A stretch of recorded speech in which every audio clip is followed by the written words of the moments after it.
ദശകം 25.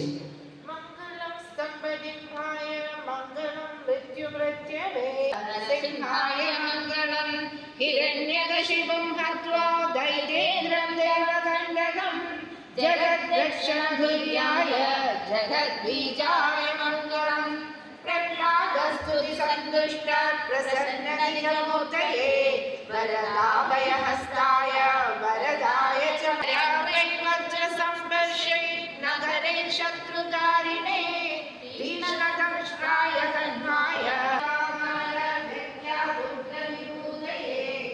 േന്ദ്രായ നരേന്ദ്രായ ദേവദേന്ദ്രായ മംഗളം കിരീടമാലകേയൂര കുണ്ഡലാലങ്കൃതായ ച കോടിസൂര്യപ്രകാശായ ദൈത്യഹിംസായ സരിരൂപായ ലക്ഷ്മീലോലായ മംഗളം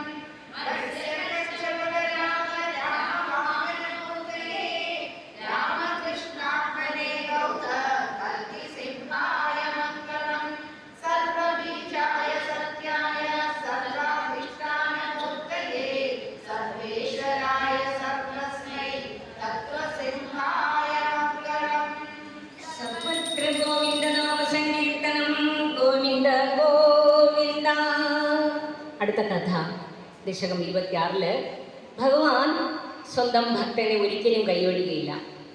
ഏത് രീതിയിലായാലും ഭക്തനായാൽ മതിയെങ്കിൽ ഏത് ആപത്ത് ഘട്ടത്തിലും ആ ഭക്തനെ ഭഗവാൻ രക്ഷിക്കുക തന്നെ ചെയ്യും. അതിൻ്റെ ഒരു കഥയാണ് ഇവിടെ പാണ്ഡ്യദേശത്തിലെ രാജാവായ ഇന്ദ്രദുമ്ന മഹാരാജാവിൻ്റെ കഥ. അദ്ദേഹം ഒരു സമ്പൂർണ്ണ വൈരാഗ്യമുള്ള ഒരു വിഷ്ണു ഭക്തനാണ്. മധുര അദ്ദേഹം രാജ്യഭാരം, രാജ്യം ഭരിക്കുന്ന ആളാണ്.